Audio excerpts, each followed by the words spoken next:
পৃথিবীতে ঈসা রুহুল্লাহ আসবে। ঈসা রুহুল্লাহ আসবে বর্তমান সিরিয়ার বাইতুল আকসার ওই অঞ্চলে একটা মসজিদ হবে, সাদা মসজিদ।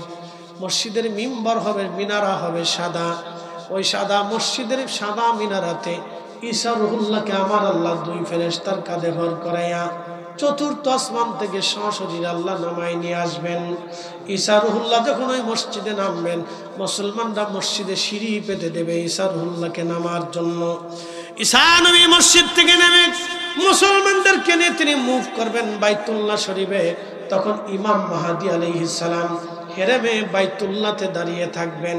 ঈসা রুহুল্লাহ যখন ঢুকবেন তখন আজান হয়ে গেছে নামাজের ওয়াক্ত। হযরতে ইমাম মাহদী আলাইহিস সালাতু ওয়াস সালাম দাঁড়িয়ে থাকবেন। ঈসা রুহুল্লাহ সামনে ইমাম মাহদী বলবে, ঈসা রুহুল্লাহ আপনি নামাজ পড়ান। ঈসা রুহুল্লাহ গো আপনি আজকে হেরেমে ইমামতি করেন, আজকে আপনি নামাজ পড়াবেন। পৃথিবীর সর্বশ্রেষ্ঠ বাহিনী হবে সেই বাহিনী, পৃথিবীর সর্বশ্রেষ্ঠ জামাত হবে। সাহাবীদের জামাতের পরে সবচেয়ে দামি জামাত হবে সেই জামাত ইমাম মাহদীর জামাত। একবার জোরে বলা যাবে কি মারহাবা। এত বড় জামাত হবে, এত বড় জামাত, এত মর্যাদাপূর্ণ জামাতে ইমাম মাহদী বলবে ঈসা রুহুল্লাহ আপনি নামাজ পড়ান। ঈসা রুহুল্লাহ ডাক দেবে, মাহদী আপনি নামাজ পড়ান। আমি ঈসা এই উম্মতের নামাজ পড়ানোর জন্য আসি নাই, আমি এই উম্মতের পিছনে নামাজ পড়ার জন্য এসেছি। শরফুল মাকিনা ও শরফুল মাকান, শরফুল মাকানে ও শরফুল মাকিন। আমার নবীর কারণে ঈসা রুহুল্লাহ আলাইহিস সালাম এক মস্ত বড় পাহাড়ের পাশ দিয়ে যাচ্ছে। বিরাট বড় সুন্দর একটা পাথর পড়ে আছে, সাদা মার্বেল পাথর। ঈসা রুহুল্লাহ পাথরের চারপাশ দিয়ে ঘুরে আর বলে, ইয়া রাব্বি এত সুন্দর পাথর তুমি বানাইলে আল্লাহ, জীবনেও কোনোদিন এমন সুন্দর পাথর তো আমি দেখিনি আল্লাহ, পাথরের মধ্যে কি আছে? আল্লাহ বলেন, ঈসা এই পাথরটা কি তুমি দেখতে চাও? বলে হ্যাঁ। তোমার হাতের লাঠি দিয়ে পাথরে আঘাত করো।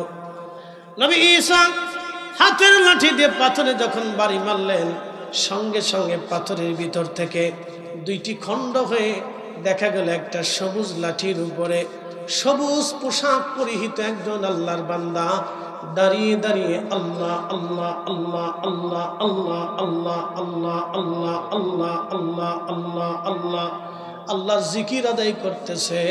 একবার জোরে বলা যাবে কি মারহাবা। বলেন তো জান্নাতের পোশাক কালা না সবুজ? জোরে বলেন, আরো জোরে। আমরা সবুজ পাগড়ি মাথায় দিলে কয় বেদাতি। ওরে কানা, তুমি আন্তর্জাতিক খ্যাতি সম্পন্ন কানার ঘরের কানা, কি কথা কন না কেন?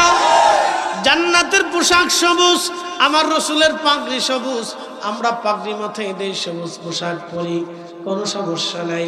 পোশাক দেখে কয় বেদাতি বেদাতি। বুঝলাম না এটা কোন ছাগলের বাণী। আল্লাহ আমাদেরকে এই সমস্ত ফিতনা থেকে বাঁচায় দিক, জোরে বলেন আমিন। আল্লাহর নবী ঈসা ডাক দিয়ে বললেন, আল্লাহর বান্দা কত বছর ধরে তুমি পাথরের মধ্যে কি করো? আল্লাহর বান্দা ডাক দিয়ে বলেন, নবী ঈসা আমি 400 বছর ধরে পাথরের মধ্যে আছি, 400 বছর ধরে একাধারে আল্লাহর ইবাদত করি। আসতে হয়ে গেল না? জোরে বলেন। 400 বছর ধরে তুমি পাথরের ভিতরে ইবাদত করো, তুমি খাও কি? বলে আল্লাহ ওই পাথরের ভিতরে একটা আঙ্গুর গাছ লাগাইছে, ওই আঙ্গুর খেয়ে আমি আল্লাহর বান্দা 400 বছর ধরে আল্লাহর ইবাদত করতেছি। কত বছর? 400 বছর। আমরা বাসন কত? 60 বছর যদি বাসেন, 20 বছর যায় ঘুমে, বাকি 20 বছর চলে যায় খেলায় দুলায় হেলায় দুলায় রং তামাশায়, বাকি 20 বছর চলে যায় সাংসারিক ঝামেলায়, বাচ্চা কাছে, স্ত্রী পুত্র পরিজন, সমাজ সংসার, কাজকর্ম, লেখাপড়া দিয়ে, আনুষঙ্গিক চাকরি বাকরি দিয়া, গল্প গুজব দিয়া। বাকি 20 বছর চলে যায় 16 আনার মাত্র 1 আনাও আপনি আল্লাহর ইবাদত করতে পারেন না।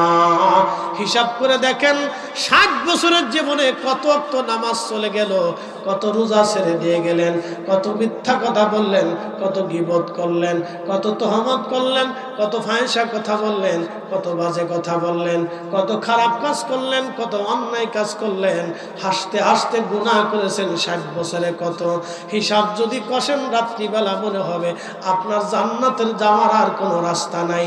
তবে চিন্তার কারণ নাই, আমরা আখিরি নবীর উম্মত। এই কথা কেন কেন ঠিক কিনা? আমরা আখিরি নবীর উম্মত, আমরা আখিরি নবীর উম্মত, আমরা আখিরি নবীর উম্মত। আমাদের নবীও দামি, আমরাও দামি। নবীও দামি, আমরাও দামি। কেমন দামি বুঝাই দিয়ে যাই। ঈসা আলাইহিস সালামের উম্মত, তিনি 400 বছর ধরে পাথরের ভিতরে আল্লাহর ইবাদত করতেছে। ঈসা নবী ডাক ডাকা রাব্বি বিরামহীন ভাবে 400 বছর একজন বান্দা পাথরের ভিতরে তোমার ইবাদত করে, আল্লাহ এর চাইতে দামি কি কেউ আর আসেনি? এর চাইতে মর্যাদাবান কোন উম্মত আর আসেনি গো আল্লাহ। আল্লাহ ডাক দেখে ঈসা, এর চাইতে মর্যাদাবান উম্মত আমি বানাইছি। ঈসা রুহুল্লাহ ডাক দেখে আল্লাহ তারা কারা? বলে ঈসা রে, তারা আমার আখিরি নবীর উম্মত। এই উম্মতের চাইতে 70 গুণ মর্যাদা তাদের বেশি। না না সুবহানাল্লাহ না বলে কিপটেমি হবে। একসাথে বলেন, বলেন আল্লাহু আকবার, বলেন ইয়া রাসূলুল্লাহ। আমাদের গুণে না নবীর গুণে? নবীর গুণে। এত দাম কি জুতা চুরির জন্য, সুদ খাওয়ার জন্য, ঘুষ খাওয়ার জন্য, জমিন করার জন্য, অন্যের মাল কেড়ে খাওয়ার জন্য? আমার দেশে বহু ভাই আছে বনের জমি বুঝাই দেয় না, বহু চাচা আছে এতিম ভাতিজা ভাতিজের সম্পদ বুঝাই দেয় না, সব কয় দেয় না ফরমান। কথা কন না কেন?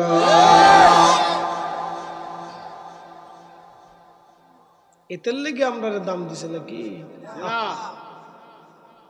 এই জন্য আল্লাহ আমরা দাম দিছে না। সর্বশ্রেষ্ঠ নবীর উম্মত 70 গুণ মর্যাদা বাড়াইছে। ঈসার হুল্লা ডাক দেখে রাব্বি, উম্মতের দাম যদি এত হয়, নবীর দাম কত? আমার ওই নবীর উম্মত বানাই দাও। জোরে জোরে জোরে জোরে জোরে একসাথে বলেন আল্লাহু আকবার। আল্লাহ আমার ওই নবীর উম্মত বানাই দাও। বারে বারে বারে বারে ঈসা রুহুল্লাহ দোয়া করে, আল্লাহ আমার ওই নবীর উম্মত বানাই দাও। আর হযরত ইব্রাহিম আলাইহিস সালাম দোয়া করতেন, আল্লাহ আমার নসলে আখিরি নবী পাঠাও, আল্লাহ আমার নসলে আখিরি নবী পাঠাও। নবী বললেন সহিহ বুখারী, তো দা ইব্রাহিম খলিলুল্লাহ, আমি ইব্রাহিমের দোয়া, আমি ইব্রাহিমের দোয়া।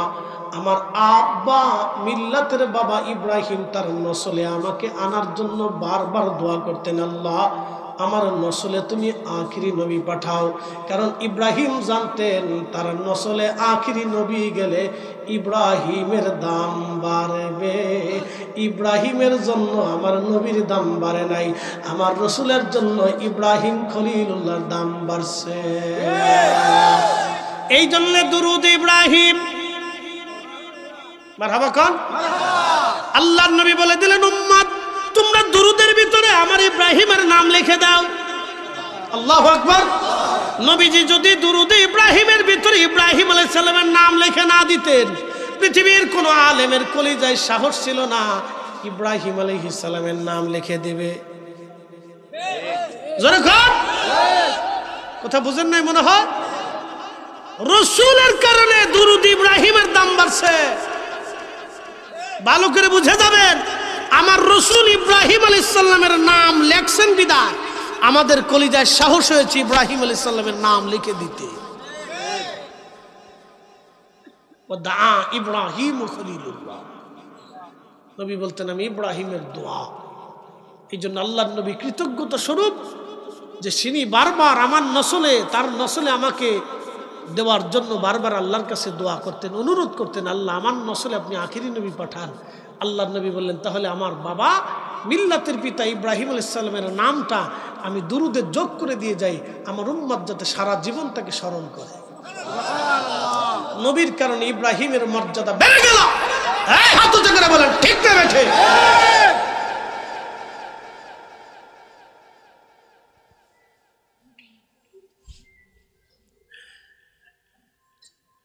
কালেম সারেবাসী মনোযোগ দিবেন। ওয়াবাশারাতু ঈসা রূহুল্লাহ, আমি ঈসা আলাইহিস সালামের সুসংবাদ। ঈসা নবী যেখানে ওয়াজ করতেন সেখানে ঈসা রূহুল্লাহ আমার নবীর ওয়াজ করতেন। সুবহানাল্লাহ। আসতে হয়ে গেল না? আমরা সুন্নিরা যেখানে ওয়াজ করি রাসূলের না কইলে আমরা ওয়াজ হয় না। কথা কথা কন। আর রাসূলের শানের ওয়াজ না শুনলে আপনাদেরও ভালো লাগে না। আর আবার কেউ কেউ দাড়ি সংখ্যা বেদাতি যে শুরু করছে, বেদাতি শুরু করছে।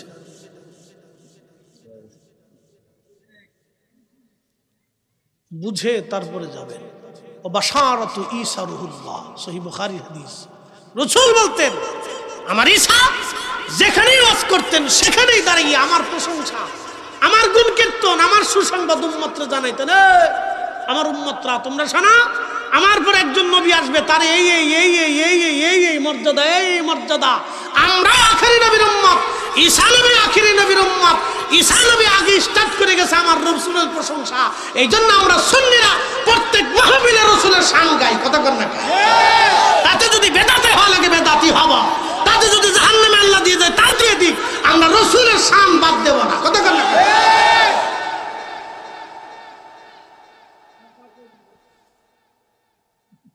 বেদাতের ফতোয়ার খেতার গাট্টি লে হুয়ে তাওকে ও তার দেহার টাইম আমরা। আপনি চিন্তা করেন ঈসা রূহুল্লাহর মতো নবী প্রত্যেক মাহফিলে আমার রাসূলের শান গাইতেন। কাজী নজরুল বিখ্যাত কেন হলো বলেন তো? সে যদি রাসূলের একটা নাত লিখে না যাইতো তাহলে আজকে কাজী নজরুলটা আমরা স্মরণ করতাম না। বহু কবি আছে প্রেমের কবিতা লেখছে, ও ছাতা দেখার টাইম আমাদের নাই। কথা ঠিক আছে না? কাজী নজরুল খুব বিচক্ষণ ব্যক্তি, আমার রাসূলের শান লিখলেন, একটা না দুইটা না, কোন বর্ণনা আছে ৪৫০০ লেখছে। আমি যদি আরব হতাম মদিনারি পথ, সেই পথ দিয়ে হেঁটে যাইতেন নূর নবী হাজরাত, নূর নবী হাজরাত। ত্রিভুবনের প্রিয় মুহাম্মদ এলো রে দুনিয়ায়, রে সাগর আকাশ বাতাস আয়, রে সাগর আকাশ বাতাস দেখবি যদিয়া, ধুলির ধরা বেহেশত আজ। ঠিক কিনা? যদি রাসূল না আসতেন তাহলে পৃথিবীর অন্ধকারে নিমজ্জিত হতো। সামাজিক রাজনৈতিক কি বিশৃঙ্খলা, কি পৈশাচিক, কি আপনার ন্যাক্কারজনক নিকৃষ্ট কাজ পৃথিবীতে চলত। যদি আমার রাসূল না আসতেন তাহলে ধ্বংস। ধুলির ধরা বেহেশত আজ জয় করিল দিল রে লাজ, আজকে খুশি ঢল নেমেছে ধূসর সাহারায়, রে সাগর আকাশ বাতাস দেখবি যদিয়া, আয় রে সাগর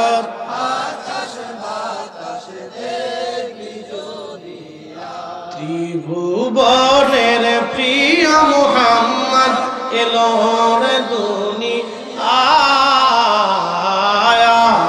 রে সাগর আকাশ বাতাস। কাজী নজরুল আমাদের কলিজায় স্থান করে নিয়ে গেল নবীর নাত লেখার জন্য, ঠিক আছে না? তাহলে কাজী নজরুল রে আমাদের দেখার টাইমও ছিল না, ও দেখার সময় আমাদের নাই। কোটি কোটি আশিক রসুলদের হৃদয়ে কাজী নজরুল জায়গা করে নিল আমার রসুলের নাত লেখার কারণে। তার মানে কাজী নজরুলের দামটা বলল নাতের কারণে। বাশারাতু ঈসা রুহুল্লাহ, ঈসা নবী সুসংবাদ দিতেন প্রত্যেক মাহফিলে মাহফিলে ওয়াজে। তিনি ওয়াজ করার সময় আমার রসুলের প্রশংসা করতেন, আমার নবীর শান গাইতেন, আমার নবীর প্রশংসা করতেন।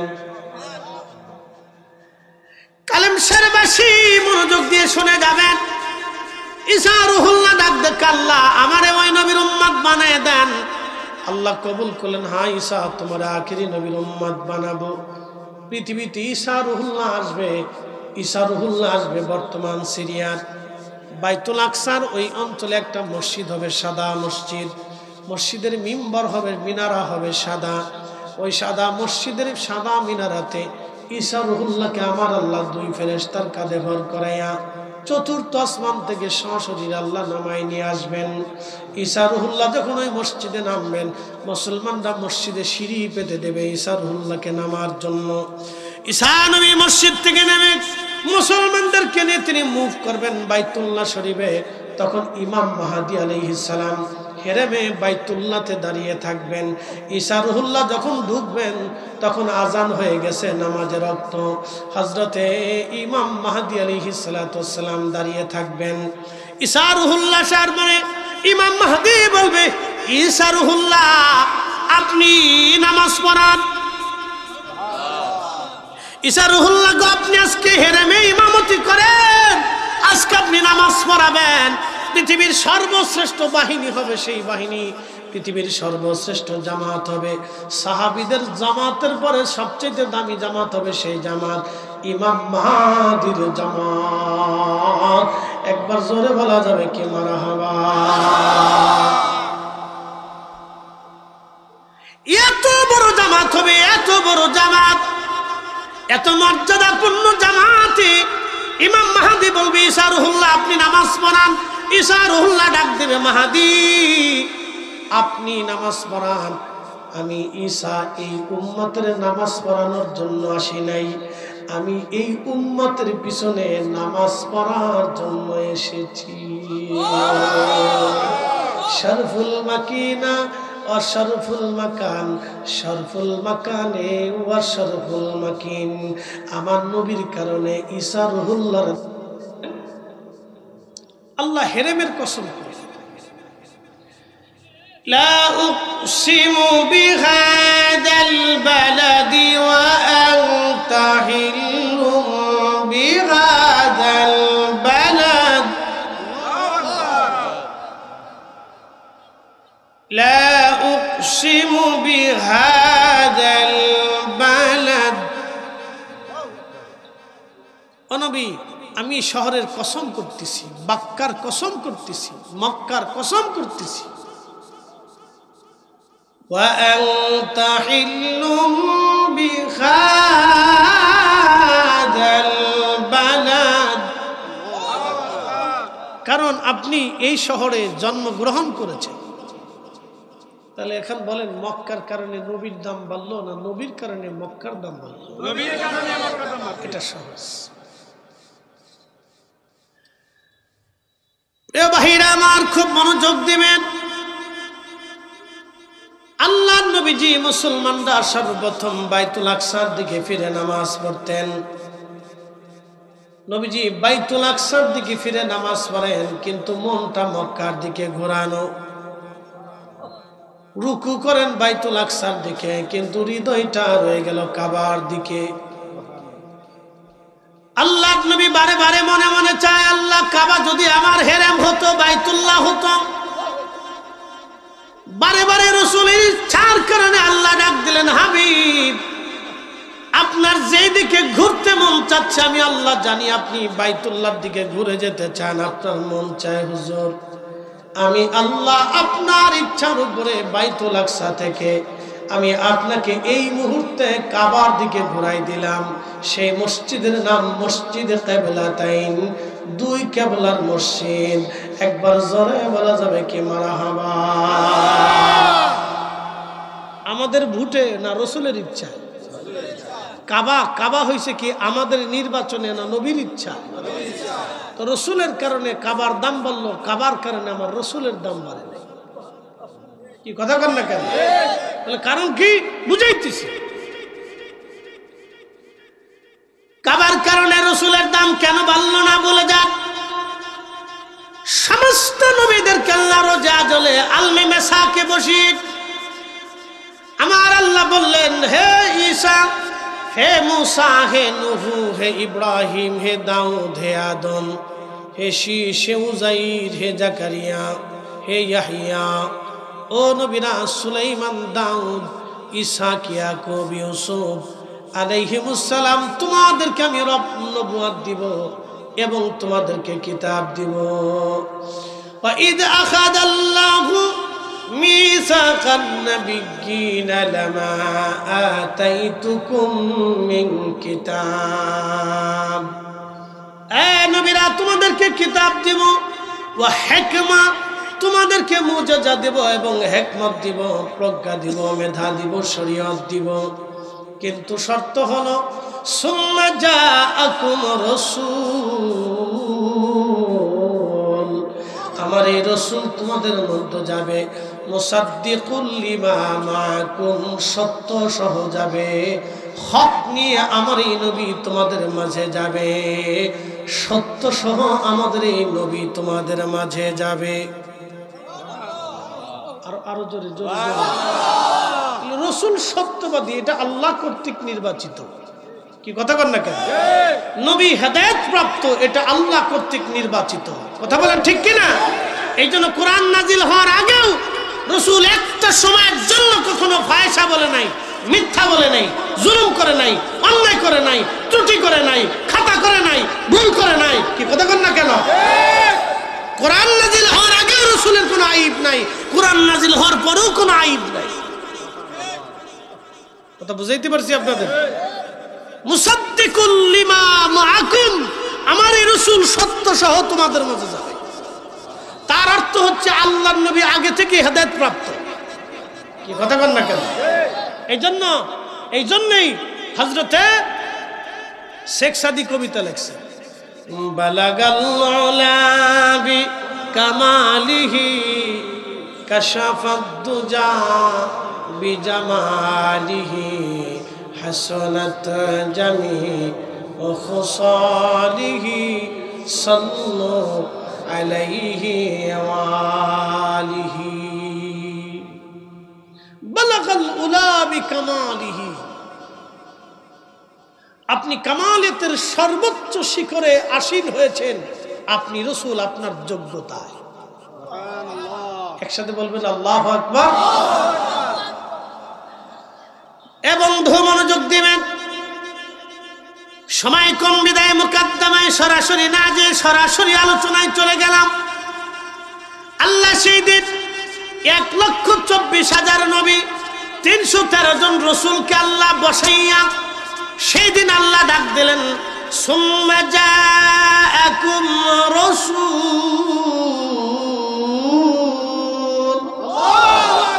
যখন নবীরা যখনও নবুয়ত পায় নাই, তখনও আমাদের নবী রাসূল, আমাদের ভাষায় না আল্লাহর ভাষায়, সুম্মা জাআকুম রাসূল।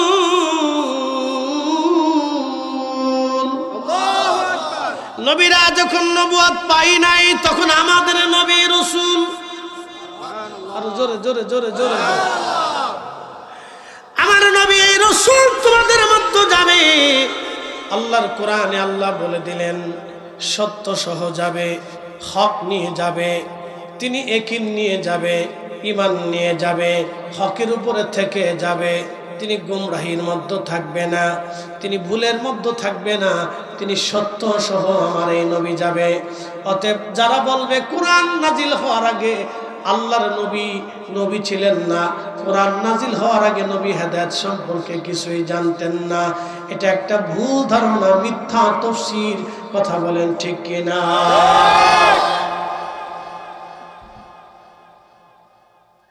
হাজিরিন মনোযোগ দিয়ে শুনে যাবেন।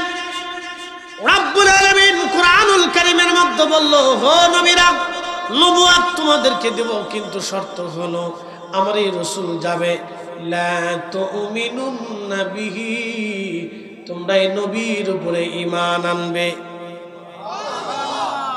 মুহাম্মাদুর রাসূলুল্লাহ, আমার সাথে পড়েন, মুহাম্মাদুর রাসূলুল্লাহ সাল্লাল্লাহু আলাইহি ওয়াসাল্লাম, লা ইলাহা ইল্লাল্লাহ আদামু সফিউল্লাহ। এটা আদমের উম্মতের কালেমা, আর আদমের নিজের কালেমা হলো লা ইলাহা ইল্লাল্লাহ মুহাম্মাদুর রাসূলুল্লাহ সাল্লাল্লাহু আলাইহি ওয়াসাল্লাম। প্রকান্তরে সব নবীরা আমার এই নবীর কালেমা পড়ার কারণে তারা নবুয়ত পেয়েছিল। আমার এই রাসূলের কালেমার সাক্ষ্য না দিলে নবীরা নবুয়ত পেত না, কিতাব পেত না, হিকমত পেত না, শরীয়ত পেত না, দ্বীন পেত না, নবুয়তের মহান মর্যাদা তাদের হতো না। সব নবীদের ইজ্জত বাড়লো আমার নবীর কারণে। নবীর কারণে সব নবীরা নবুয়ত পেল, অন্য কোন নবীর কারণে আমার নবীর ইজ্জত বাড়ে নাই। আমার রাসূলের কারণে সব নবীর দাম বাড়ছে। কথা বুঝাইতে পারি নাই? আবার বুঝেন, সব নবীদের কারণে আমার নবীর দাম বাড়ে নাই, বরং নবীর উপরে ঈমান আনার কারণে সব নবীদের মর্যাদা বাড়ছে। ফয়সালা কি আমাদের না আল্লাহ? সহজ কথা বুঝে যাবে। সিন্নি খাইছি, মোল্লা চিনি নাই।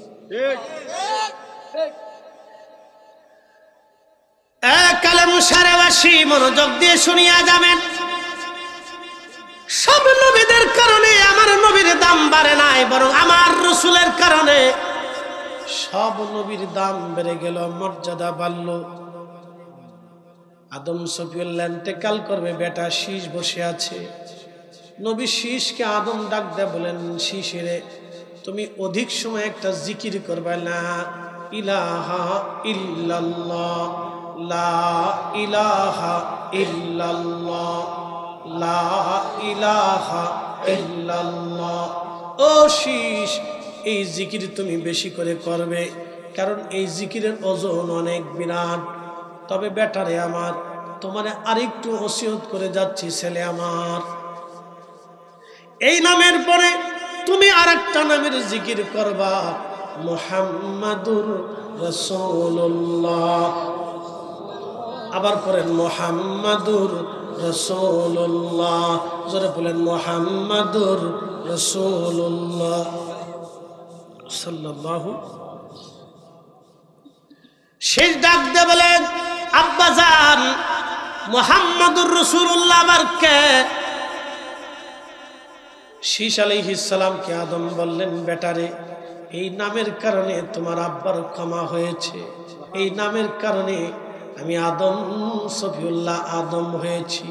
এই নাম আমি জান্নাতের পাতায় পাতায়, হুরেদের কপালে কপালে, গিলমানদের চোখে চোখে, জান্নাতের গম্বুজে গম্বুজে, প্রাসাদে প্রাসাদে, আরশে মুআল্লার উপরে লা ইলাহা ইল্লাল্লাহর পরে মুহাম্মাদুর রাসূলুল্লাহ নামটা আমি লেখা দেখেছি। আদম রে, জান্নাতের এমন কোন জায়গা নাই আল্লাহর নামের পরে এই নাম আঁকানা আছে। আশহাদু আল্লাহ ইলাহা ইল্লাল্লাহর পরে 5 ওয়াক্ত আযানে আশহাদু আন্না মুহাম্মাদার রাসূলুল্লাহ আমরা সুন্নিরা লাগাই নাই, আল্লাহ নিজে লাগিয়ে দিয়েছে। আল্লাহ নিজে লাগিয়ে দিয়েছে আল্লাহ নিজে লাগিয়ে দিয়েছে। অতএব নারে তাকবীর আল্লাহু আকবারের পরে নারে রিসালাত ইয়া রাসূলুল্লাহর স্লোগানও চলবে। আল্লাহর স্লোগান যেখানে আমার রসুলের স্লোগান সেখানে, আল্লাহর তাকবীর যেখানে আমার নবীর তাকবীর চলবে সেখানে, আল্লাহর শান যেখানে আমার নবীর শান চলবে যেখানে, আল্লাহর আইন যেখানে আমার রসুলের সুন্নাত চলবে সেখানে, আল্লাহর ফতোয়া যেখানে আমার নবীর ফতোয়া চলবে সেখানে, আল্লাহর ভালোবাসা যেখানে আমার রসুলের ভালোবাসা চলবে সেখানে, আল্লাহ মানবে যেখানে আমার রসুল মানবে সেখানে, আতিউল্লাহ যেখানে আতিউর রসুল সেখানে, আল্লাহর জন্য জীবন দেবা যেখানে আমার রসুলের জন্য জীবন হবে সেখানে। ইউযুনাল্লাহু ওয়া রাসূলুহু, আল্লাহকে কষ্ট দিলে আমার রসুলকে কষ্ট দেওয়া হবে। লাআনাহুমুল্লাহু ফিদ দুনিয়া ওয়াল আখিরাহ, তার জন্য আখিরাতে দুনিয়াতে লাআনত হবে। আল্লাহকে কষ্ট দিলে নবীকে কষ্ট দিলে আল্লাহকে কষ্ট দেওয়া হবে। নবী মানলে আল্লাহ মানা হবে, নবী ভালোবাসলে আল্লাহ ভালোবাসা হবে, নবীর স্লোগান হলে আল্লাহর স্লোগান হবে, নবীর দল হলে আল্লাহর দল হবে। এই জন্য আমরা সুন্নিরা নবী নবী নবী নবী করি, কথা কন না কেন?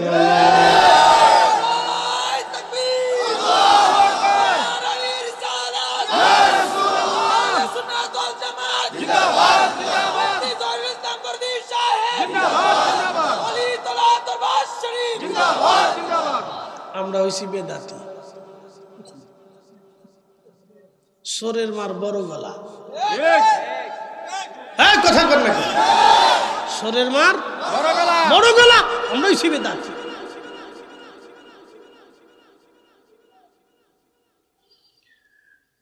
কালেম সারেবাসী মনোযোগ দিয়ে শুনে যাবেন, কথার সময় কম, কাজ আমার অনেক বেশি।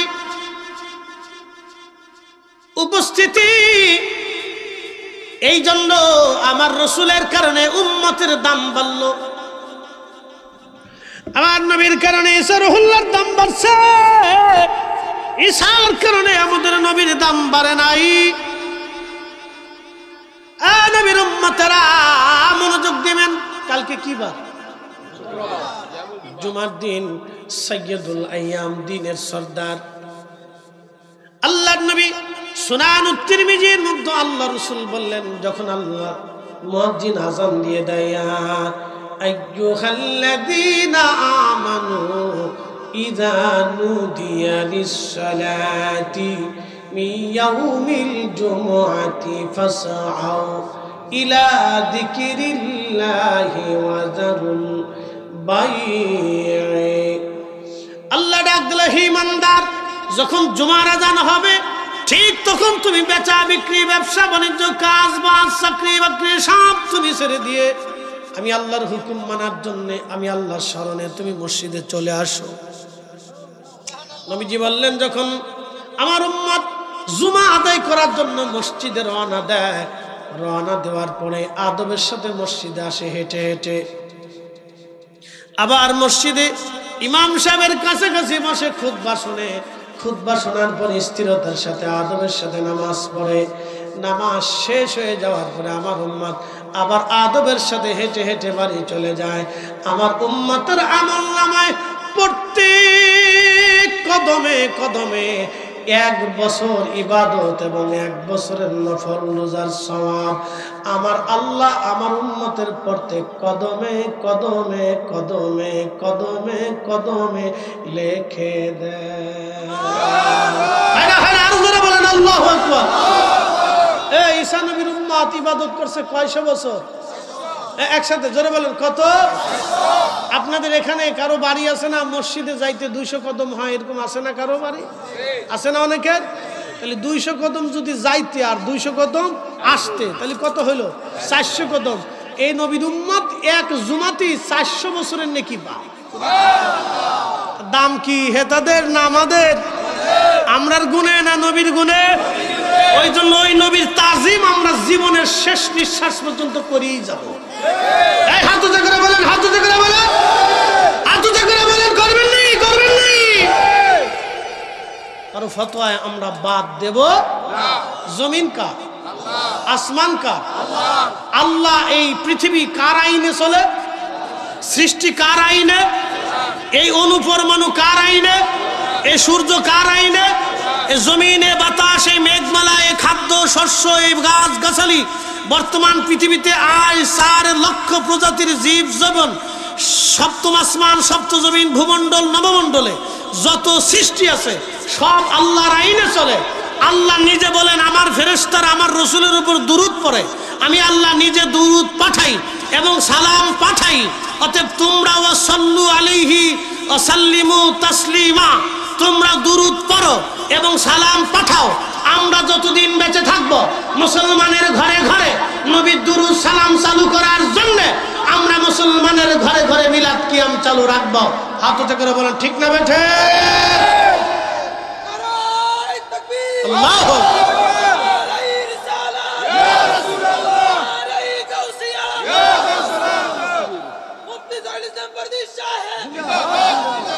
দোয়া জিকির ইবাদত চলবে। মুসলমানের ঘরে যদি দোয়া না হয় তো দোয়া কি হিঁদুর ঘরে হবে? মুসলমানের মসজিদে যদি দোয়া না হয় তো দোয়া কি মন্দিরে হবে? মুসলমানের ঘরে যদি কোরআনের খতম না হয় তো কোরআনের খতম কি খ্রিস্টানের ঘরে হবে? মুসলমানের বাড়ি যদি জিকিরের মাহফিল, দোয়া দুরুদ মিলাদ মাহফিল না হয় তো তাহলে কি হিঁদুর বাড়ি হবে? তো মুসলমানের ঘরেই তো কোরআন খতম চলবে, মুসলমানের বাড়িতেই মিলাদ মাহফিল চলবে, মুসলমানের ঘরেই দোয়া চলবে, মুসলমানের ঘরেই আল্লাহর কালাম, আল্লাহর কথা, রাসূলের দোয়া দুরুদ চলবে। কথা কন না কেন? এটার বেদাতের ফতোয়া, এটা গাট্টি বুকসে নিয়ে ঘুমাই থাকো, ওগুলো দেখার সময় আমাদের নাই। এটা বন্ধ করে দিয়ে উম্মতের লাভ হয় নাই, লাভ হয়েছে শয়তানের। শয়তানের লাভ হয়েছে শয়তানের। শয়তানকে আমি 1450 বছরে যা পারি নাই তোরা 2 ফতোয়া মেরে দিয়ে তাই করে দিছিস। কথা ক্লিয়ার না ভেজাল আছে ভাই? ক্লিয়ার, ক্লিয়ার কথা। শয়তানে কয় আমি 1400 বছরে পারি নাই, তোরা 2 ফতোয়া দিয়ে দিয়ে দিছিস বন্ধ করে, আমার ভালো কাজ করছিস। প্রিয় উপস্থিতি, আল্লাহ আমাদেরকে বুঝার তৌফিক দিক, সকলে বলে না আমিন। বুঝতে হবে আমাদেরকে, অনেক কথা আছে, অনেক কথা। শুধু একটা জুমা দিয়ে বুঝাই দিলাম যে এক জুমাতে যাবেন আর আসবেন তাতে 400 বছরের নাকি মাহফিল দিছেন না? আপনাদের কি জোর করে আনছি? জোর করে বসাই রাখছি? ইচ্ছা করলে চলে যেতে পারেন না? যান না কে? কার ভয়ে বসে রয়েছেন? কার আশা? কার মহব্বতে? রাসূলের মহব্বতে। ভয় কার? মহব্বত কার? 2 কারণে আজকে বসে রয়েছে। বহু মুসলমান এই কালেম সারে আছে, এখনো ঘরের ভিতরে বয়ে রয়েছে, আছে না ভাই? কপালে থাকা লাগে, কপালে থাকা লাগে। চলে তো যেতেই হবে কবরে, মেহেশরে দাঁড়াইতেই হবে। মনে রাখবেন আল্লাহর নবীর হামদের পতাকার মাধ্যম ছাড়া, রাসূলের শাফায়াতের পতাকার মাধ্যম ছাড়া আবু বকরও জান্নাতে যেতে পারবে না। এই জন্য আবু বকর বলতেন, ইয়া রাসূলুল্লাহ, আপনি আমার এই ছোট্ট মেয়েটাকে বিয়ে করেন। মেয়ের বয়স, আম্মাজানের বয়স কত ছিল? 5 বছর। রাসূলের বয়স 50। 5 বছরের একটা মেয়েকে 50 বছরের একজন বৃদ্ধ বয়স্ক লোকের কাছে আমি যত বড় সুন্দর বক্তা হই, আপনার মনোপুত ব্যক্তি হই, কখনো আপনার 5 বছরের মেয়েটাকে আমার সাথে বিয়ে দেবেন?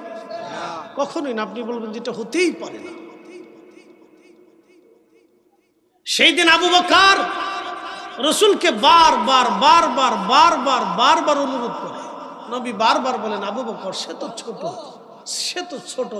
আবু বকর বলে, ইয়া রাসূলুল্লাহ, ছোট বড় বুঝি না, আমি এটাই বুঝি আমি আপনার সাথে আত্মীয়তা করব। দলিলে না ভালোবাসা? আমাদের দেশে অনেকে আবেগ দিয়ে ধর্ম চলে না। বেটা, আবু বকরের ওই দিন আবেগ না হলে আম্মা জান আয়েশার সাথে রাসূলের বিয়ে হতো না। হযরত হানজালা গাসলুল মালায়েকার আবেগ না হইলে ওই দিন তিনি উহুদের ময়দানে জিহাদে যেতেন না। হযরত মালিক ইবনে সানানার আবেগ না হলে নবীর রক্ত পান করতেন না। উম্মে আইমানের আবেগ না হলে রাসূলের পেশাব পান করতেন না। হযরত ওয়াসাল করেনি নিজের দাঁতও ভাঙতেন না। আবেগ দিয়েই রাসূলের প্রেম হয়। কথা বল না কেন? আবেগ ছাড়া রাসূলের প্রেম বুঝাইতেছে কা আবেগ দিয়ে ধর্ম চলে নাকি বেটা?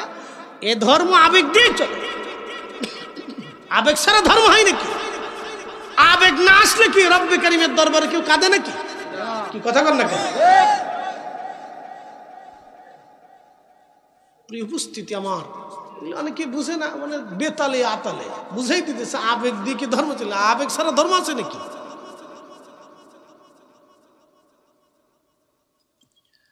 প্রিয় উপস্থিতি ভাই আমার, হাজিরিন, কথাগুলি অত্যন্ত দামি, বুঝে যাবেন। আমি একবারে অনেক কথা মুক্তাসার বলে ফেলে দিলাম, সময় সংক্ষিপ্ত। আমার সময় ছিল বাদাসা, ঠেলে ঠেলে নিয়ে আসছে 9:30। আমার তুল পাই মাহফিল ধরা লাগবে, এখন রাত 11:30টায় অ্যাটেন্ড করতে হবে, কথা ছিল 10টায়। ঠেলতে ঠেলতে কইতে কইতে আমি নিয়ে তুল পাইতে ঠেকাইছি 11:30টায়। এখন এখান থেকে যদি দেরিতে ছেড়ে দেন তাহলে আমার এই কমিটি দিবে বাস, বুঝছেন না? এখানে মানাইছি যে 11:30টায় দ্রুত, এখান থেকে 1 ঘন্টার রাস্তা ম্যাপ দেখছি। তো উপস্থিতি, সময়ের স্বল্পতা, এটা আসলে কিছু করার নাই, আমাদেরও হাতের সময় নাই, কমিটিরও কিছু করার নাই, আমরা তো সিরিয়াল আমরা পাই না। আমার ভাই খুব অনুরোধ করে বললেন যে হুজুর আসেন, বললাম ঠিক আছে আসবো ইনশাল্লাহ, অসুবিধা নেই। তো এই জন্য সময় বেশি দেব না, এই জন্য অল্প সময়ের ভিতরে আমি খুব গুরুত্বপূর্ণ কথা আপনাদের সামনে স্থাপন করছি, দম সারি নেই, কারণ সময় খুব কম, কথা অনেক বেশি। আমরা আহলে সুন্নাত ওয়াল জামাতের অনুসারী, আমাদের তকদির ভালো। কি কথা কন না কেন? কি ভালো? এই শোনেন, পৃথিবীতে কোটি কোটি মানুষ, সবাই কি ওলি আল্লাহ?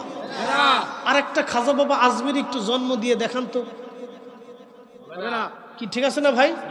আর একটা শাহজালাল ইয়ামিনী আপনি একটু জন্ম দিয়ে দেখান তো, হবে না। আরেকজন মুজাদ্দিদ আল ফেসানি সেরহেন দিয়ে আপনি জন্ম দিয়ে দেখান তো, হবে না। আল্লাহ ওনাদের অনুসারী আর মুহিব্বিন আমরা বানাইছি, এটা আমাদের কপাল। কথা কর না কেন? ঠিক কি না? আমাদের কি, যদি আল্লাহ ঈসা নবীর উম্মত বানাই দিতেন কি করতে? কিছু করার ছিল? আল্লাহ দয়া করে এই নবীর উম্মত আমরারে বানাইয়া, আমাদেরকে পছন্দ করাইয়া আল্লাহ 70 গুণ মর্যাদা বাড়াই দিয়েছে। ওই নবীর প্রশংসা করব না, ওই নবীর দুরূদ গাবো না, ওই নবীর নাচ গাবো না, ওই রাসূলের পক্ষে থাকবো না, তো থাকবো কি আমরা শয়তানের পক্ষে? বলেটা কি? বেদাতি বললেও থাকবো, সুন্নতি বললেও থাকবো, গালি দিলেও থাকবো, কাফের কইলেও থাকবো। কথা ঠিক আছে না ভাই? বুঝে যেত। প্রিয় উপস্থিতি, শুধু একটা জুমা দিয়ে বুঝিয়ে দিলাম আমাদের মর্যাদা কত। এই মাহফিলে আপনি বসছেন, আপনাকে জোর করে বসানো হয় নাই, কিন্তু আপনি বসে গেলেন। এই মাহফিলখানা দেখার পরে আল্লাহর এত ভালো লাগতেছে। আমার আল্লাহ ইউবাহিমুকুমুল মালায়েকা, সব ফেরেশতাদের সামনে নিয়ে আমার আল্লাহ বলে, ফেরেশতারা দেখ, তোরা আমার এই বান্দা সৃষ্টি করতে নিষেধ করেছিলি, আমি তাদের কাম দিলাম, ক্রোধ দিলাম, লোভ দিলাম, মোহ দিলাম, কামনা, বাসনা, রিয়া, আশা, আকাঙ্ক্ষা, যাতনা, দুঃখ, বেদনা, সুখ, এই নেগেটিভ পজিটিভ, ক্ষুধা দিলাম, পেট দিলাম, খাবার দিলাম, দুনিয়া দিলাম, আশা দিলাম, আকাঙ্ক্ষা দিলাম, কত কিছু দিলাম, নেগেটিভ দিলাম, পজিটিভ দিলাম। আবার পিছনে একটা শয়তানও আছে, সে বারবার ধোঁকা দেয়, ধোঁকা দেয়, ধোঁকা দেয়। আমার বান্দা দুনিয়ার সব কিছুকে লাথি মেরে ফেলে দিক, আমার জান্নাতের বাগানে বসে বসে নাদউল্লাহ, আমি আল্লাহকে ডাকতেছি, ওয়া নাহমাদুহু, আমার প্রশংসা গুণ কীর্তন করতেছে রে ফেরেশতারা। তোরা আমার এই বান্দা সৃষ্টি করতে নিষেধ করেছিলি, ফেরেশতারা রে তোরা সাক্ষী থাক, আমার একটা বান্দাকেও আজকে মাহরুম করব না, আমার বান্দাদের জীবনের গুনাহগুলি আমি আল্লাহ মাফ করে দিলাম।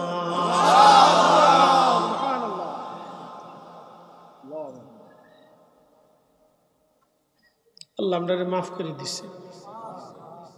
খুশি হন নাই? আশা নাই? আশা আসেনি? লা তাকনাতু মির রাহমাতিল্লাহ, আল্লাহর রহমত থেকে আল্লাহ নিরাশ হইতে নিষেধ করছে। এই জন্য আমরা নিরাশ হই নাই, আমরা জানি আমরা মা হয়েছে। কি কথা কর না? আল্লাহ নিজে নিষেধ করছে, তা আমি আবার কইতে যাবো কিন্তু আমার মা হয়েছে না। আল্লাহ নিজে ওয়াদা করছে মাফ করে দিল, তো মাফ যেহেতু করবে তাহলে আমরা মাফ পাইছি। কি বিশ্বাস আছে না ভাই? আল্লাহ নিজের জবানে কইছে তোমরা রহমত থেকে নিরাশ হইও না, খালি এ কথাই কই না, আরো বলে দিছে ওয়াগফিরুজ যুনুবা জামিআ, তোমার জীবনে যত গুনাহ আছে আমি মাফ করে দেব। এখন বলেন মনে মনে কলা খাইলে কি হবে? কলা কি বাস্তবে খাওয়া লাগবে না? স্বপ্ন দেখলে কি জান্নাতে যাওয়া যায়? স্বপ্ন যদি দেখে তা কি বিয়ে হয়ে যায়? স্বপ্ন দেখলে কি চাকরি হয়ে যায়?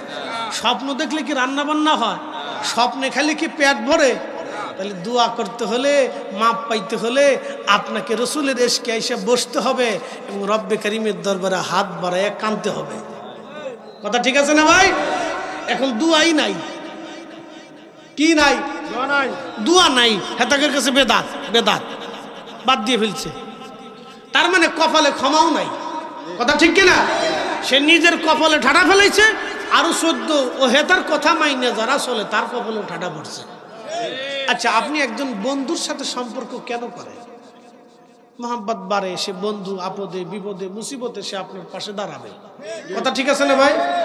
একজন মানুষের সাথে সম্পর্ক কেন হয়? সম্পর্কটা মহাব্বত বাড়ে, সম্পর্কে মহাব্বত বাড়লে সে আপনার আপদে বিপদে মুসিবতে আপনি তার পাশে, সে আপনার পাশে। এখন আপনি মরে গেলেন, এমন এক বন্ধুর সাথে বন্ধু